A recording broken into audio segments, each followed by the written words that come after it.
Harry Douglas, take a look at this. I want you to watch Patrick Mahomes scrambling to his left, and that's Xavier Worthy, the lightning-fast rookie, 60 yards downfield for the catch. And with that one play, it seems pretty clear that the Kansas City Chiefs serve notice they remain the team to beat. Harry, you're my receiver. Explain that.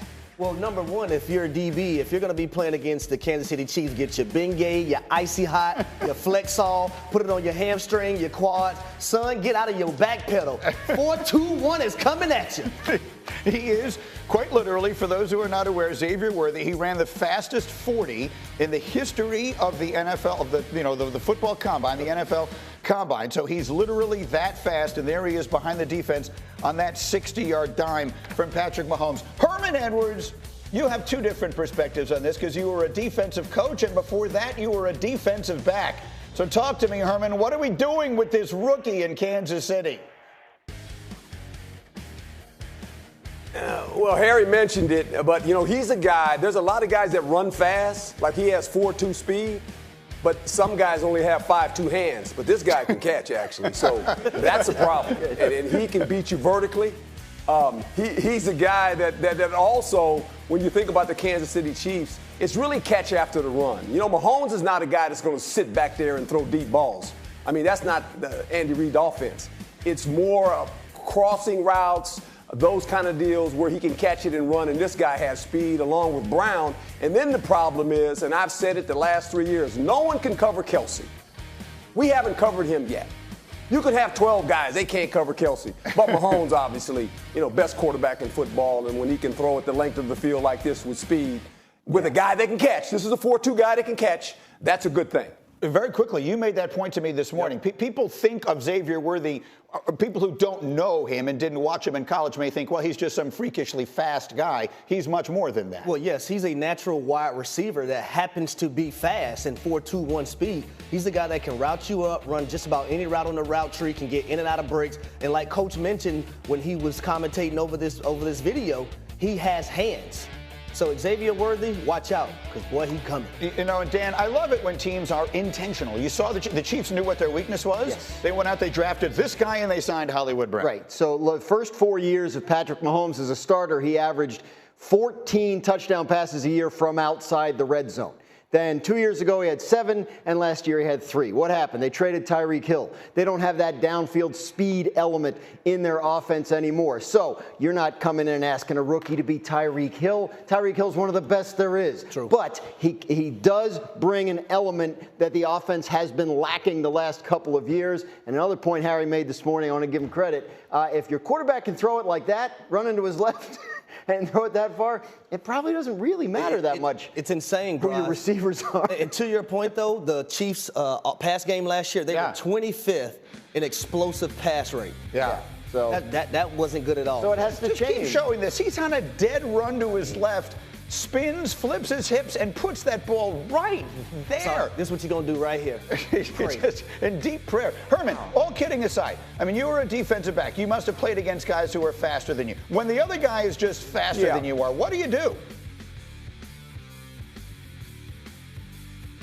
Well, you're hoping you get a pass rush and you keep the quarterback in the pocket. Yeah. What happened in this one, he broke contain. Look at the play. He got on the edge. As soon as he gets on the edge, you're screaming at your safety. Help, help, because that guy's running fast and you know he's running to the post. that team, I mean, look, the Chiefs got better. That's the scary part. They got better in the places where they were weak, and while they were weak in those places, they won back-to-back Super Bowls. Right. So it is going to be very tough to see how anyone knocks them off. All right, we got a lot of football coming up today. AFC North, we got quarterback questions in a fascinating division. Hey, Graziano, I'll start with you. Can Russell Wilson revive his career as a Steeler this year? I'm inclined to think no, because I just don't see Russell Wilson getting back to the player he was at the great highlight points of his career. What he hasn't done the last 2 years and still has a chance to do is adjust and become a different kind of quarterback than he was during his heyday in Seattle. If he can do that, I think he can have some success with the Steelers, but I don't think we're going to see the old Russell Wilson again. I think he's going to have to become a different kind of quarterback. Harry, let's go to Cincinnati. Cincinnati. Can a healthy Joe Burrow make the Bengals the second best team in the AFC? I believe so. We're talking about a guy, Joe Burrow, the 2 years out of the 4 that we've seen him healthy. AFC Championship game appearance, Super Bowl appearance. I also believe when Joe Burrow is healthy, there's no one that plays quarterback better than he does from the pocket, maneuvering it, filling things, being able to get the ball out to his wide receivers, running backs, and tight ends. So I like Joe Burrow. Herman Edwards, I want to go to Baltimore with you. Can Lamar Jackson follow up his second MVP season with his first Super Bowl appearance? Well, he needs to. When you think about his playoff record now, all of a sudden it's 2-4. And in the last 6 playoff games, 4 of those, this offense didn't score over 20 points. So Lamar feels it. He knows it. Coach Harbaugh obviously stood on the table for him, said some really good things about Lamar Jackson. But I think how they use Lamar Jackson this year in this offense is going to be critical. So let's get into that. First, in case anyone didn't hear it and doesn't know what Herman is referring to, the Ravens just show up at training camp, and on the very first day, John Harbaugh passionately defended his quarterback, who I will remind you again, won MVP of the league last year, from criticism that he hasn't taken his team to the Super Bowl. There's a lot of great things said about Lamar, but there's a lot of stuff that's said that you got to just scratch your head about and kind of wonder, what's that person even thinking, you know? So, but we take it personally. You know, Lamar's a guy all his life. Lamar Jackson has been a guy who's been answering those same questions. I'm talking about since he was a kid. Junior high, high school, college, the draft, the success he's had in the National Football League, and it still comes up. Okay? And he's still growing. He's got a growth mindset. He's going to get better and better, no doubt. And the vision that we have together is that Lamar Jackson is going to become and be known and be recognized as the greatest quarterback ever to play in the history of the National Football League. Okay, so I mean it's a good goal. There were a couple of different. It's a lot to unpack. And that opening day, like normally you show up, hey, how was everybody's off season? Right, everybody healthy? Yeah, right. You showed up with a lot to say. You're starting your training camp tour tomorrow there, right, in Baltimore. So I guess my first question is, what exactly is it that precipitated him feeling like he needed to do that? I don't know. I'm not aware of any like current Lamar Jackson criticism, right? That's kind of floating out there. So I mean, I know he got asked a question about it, but I don't know if it was in reference to anything specific or just sort of the ongoing stuff that he refers to. I mean, look, we're at the point with Lamar Jackson where we can definitively say a few things. When he's healthy and plays the whole season and finishes the season healthy, he's the MVP of the league. Like, that's happened twice now, and that's been the result. We also know that he hasn't had the postseason success. That's a small sample size that people get judged on, and that's the way of the world. But and until he has it, then that'll follow him around. But he's 27.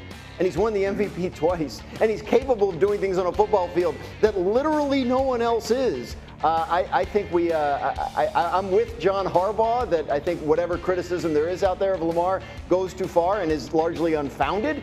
But I'm not sure exactly who he was talking to here yesterday. I guess that's the way I wanted to frame this question here, Harry. The criticism that exists of Lamar Jackson, is it fair? To a certain degree, because you can't ignore everything he's been able to do throughout the regular season. He's 2-4 in the postseason, like Coach Herman Edwards just mentioned. But at the same time, we got to remember, back in the NBA, there's this guy called Michael Jordan. Yeah. And he stopped a lot of people from winning NBA championships, a lot of greats of the game of basketball.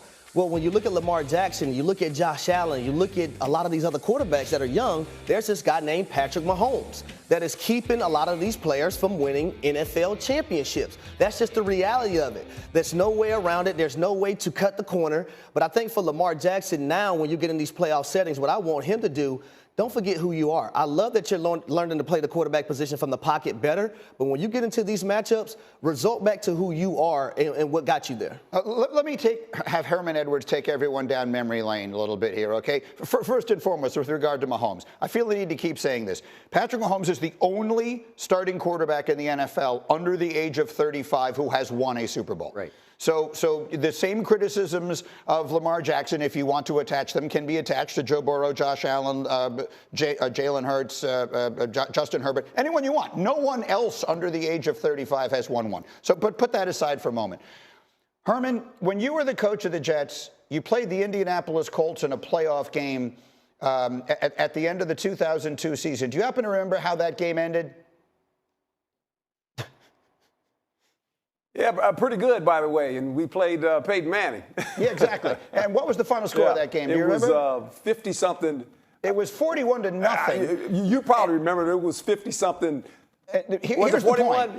Yeah, okay, 41-0. All right. You destroyed Peyton Manning and the Indianapolis Colts. That was his third playoff game. It made him 0-3 in his playoff career. And all of the conversation coming out of it on shows like Mike and Mike in the Morning and all the others was, well, Peyton Manning can't win the big one. He's great in the regular season, but he just can't win when it really matters. Now, I'm not sitting here telling you Lamar Jackson is going to be Peyton Manning. There's a long way to go. Manning is one of the greatest quarterbacks that ever lived. But I'm saying we've had these conversations, Herman, before. Yeah, we have, and the problem is, and it's a problem, and quarterbacks understand this, it's always about the quarterback now. And what have you done for me lately? Have you won Super Bowls? It doesn't matter how you play in the playoffs anymore, can you win Super Bowls? And you think about it, Captain America, when he was with the New England Patriots, if you were in the AFC, you weren't going to a Super Bowl. That was almost a 10-year run, okay? And it didn't matter how good you were. Captain America was going to the Super Bowl.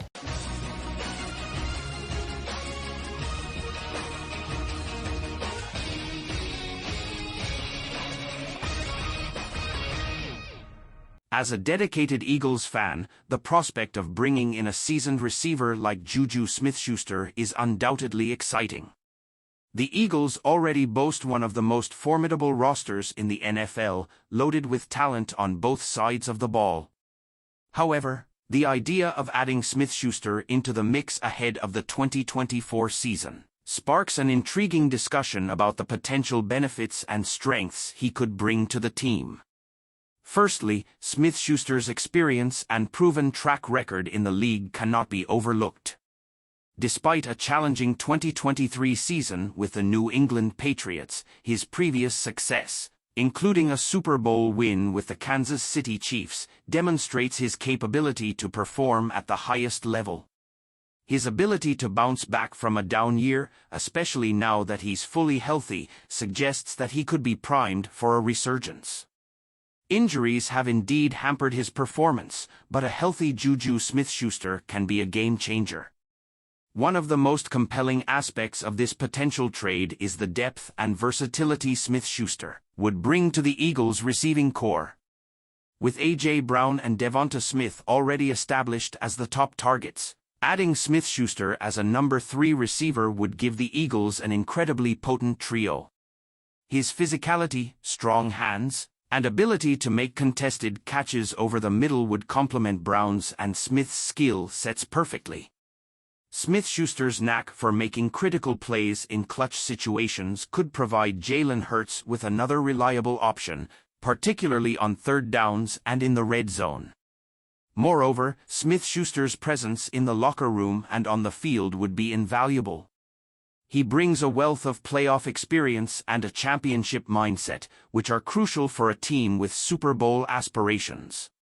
His work ethic and professionalism would serve as an excellent example for the younger players on the roster, fostering a culture of accountability and excellence. From a strategic standpoint, acquiring Smith-Schuster for a late-round draft pick, as suggested, seems like a low-risk, high-reward move. The financial aspect is also favorable, as the trade would save the Patriots a significant amount of cap space while providing the Eagles with a proven playmaker, without a hefty price tag. This flexibility allows the Eagles to make other necessary moves to strengthen their roster further. In conclusion, the potential trade for Juju Smith-Schuster could be a savvy move for the Eagles as they gear up for another deep playoff run.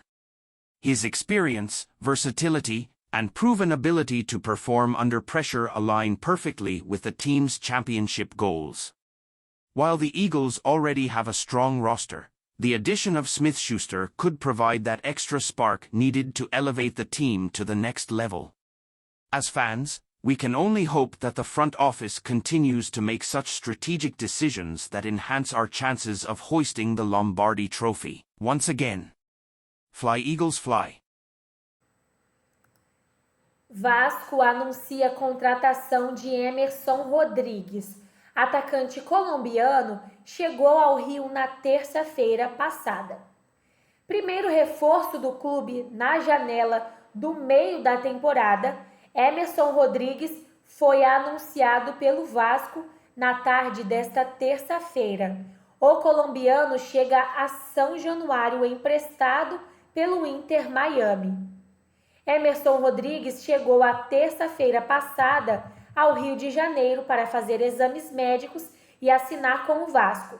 O contrato é válido por 1 ano até junho de 2025. A transferência será finalizada na próxima quinta-feira, data de abertura da janela de transferências FIFA nos Estados Unidos.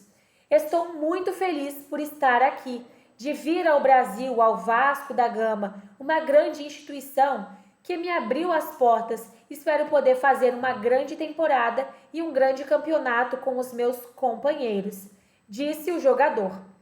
Emerson Rivaldo Rodrigues é filho de um grande fã do futebol brasileiro que o batizou com esse nome em homenagem a 2 ex-jogadores da seleção brasileira. Emerson, ex-volante que defendeu o Brasil entre 97 e 2006, e Rivaldo, campeão do mundo em 2002 e melhor jogador do planeta em 99. Emerson, de 23 anos, é um ponta de velocidade que chega para reforçar um setor carente da equipe. O atacante foi revelado pelo Milionários em 2020. Em seguida, foi emprestado ao Lanús, também da Colômbia, antes de voltar ao clube de Bogotá. Após 5 gols e 3 assistências pelo Milionários em 2021, o jogador foi vendido para o Inter Miami por cerca de 2,5 milhões de euros. Bom, o Vasco já contratou 4 reforços nesta janela do meio do ano de 2024. Além de Emerson Rodrigues, Felipe Coutinho, Souza e Alex Teixeira foram anunciados pelo clube do Vasco. Valeu! Bom, gente, o vôlei, brasileiro nas Olimpíadas terá encontro de familiares.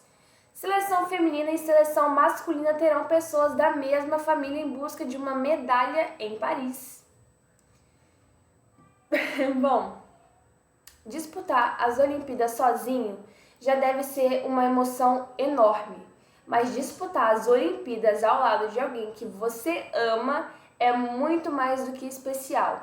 O vôlei brasileiro ele foi abençoado com algumas famílias talentosas nesse ciclo olímpico, Tanto na seleção feminina quanto na masculina também. Em ambos, E foi impossível não considerar essas pessoas na lista de convocados para Paris. Ao ver a divulgação dos nomes pela Confederação Brasileira de Vôlei, que no caso é a CBV, que terminou no último domingo, a alegria foi ainda maior para as famílias de Bergman, Souza e Rezende. Gente, que barulheira! Perdão aí, gente. Infelizmente eu tô bem aqui da janela pra rua aí. Então peço que vocês relevem aí se tiver algum som de fundo. Enfim. Bom, gente, os opostos da Darlan Souza, uma das principais promessas do vôlei masculino para Paris, e Alan Souza foram chamados pelo técnico Bernardinho para defender as cores do Brasil. Os filhos da Dona Aparecida, criados de Nilópolis, na Baixada Fluminense do Rio de Janeiro, estiveram presentes na Liga das Nações Masculina, quando o Brasil parou nas quartas de final. E bom, gente, logo na primeira experiência de Darlan na seleção, o irmão mais novo precisou encarar a responsabilidade de substituir Alan, o mais velho. Foi na VNL de 2022, quando Alan, na época com 29 anos, consolidava sua posição entre os titulares do Brasil.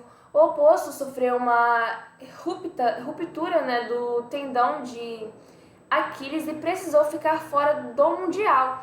Darlan, até então com 19 anos, foi alcançado a equipe principal para substituir o seu irmão. Agora os dois vão viver o sonho das Olimpíadas juntos, gente. Eles vão jogar juntos em busca da primeira medalha olímpica. E Alan chega em Paris com uma bagagem maior em jogos, já que esteve presente em Tóquio em 2020, né? Enfim, essa foi a notícia. Espero que todos tenham gostado e entendido. Não deixem de se inscrever no canal, gente. E até a próxima.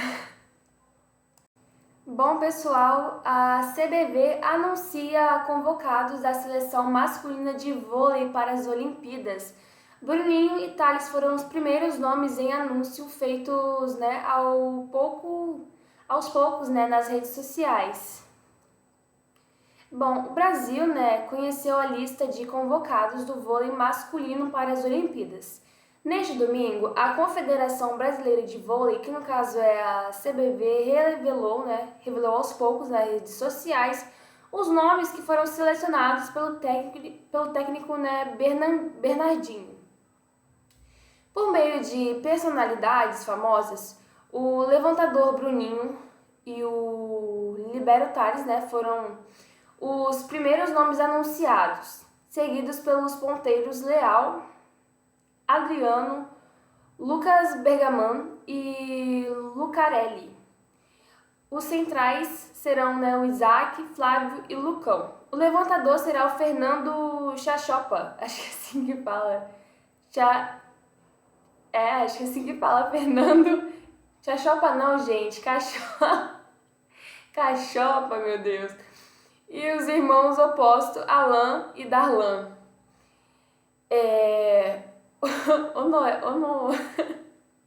Nossa, gente, perdão aí por ter falado o nome errado, tá bom? O Honorato foi escolhido como 13, né? Como 30º atleta, podendo ser utilizado em caso de alguma lesão. Peraí, gente. Desculpa de verdade, enfim. Campeão olímpico no Rio 2016, prata em Pequim 2008 e Londres em 2012. Bruninho era um nome certo na lista, gente. Filho do técnico Bernardinho. O capitão da seleção brasileira vai às Olimpíadas, né, pela 5ª vez aos 38 anos. Bom, outras vozes, né, da experiência na seleção Lucarelli e Lucão, quem também estavam no outro Rio, né, no Ouro da Rio em 2016. Bom, Thales, né, por sua vez, vai aos Jogos pela 2ª vez.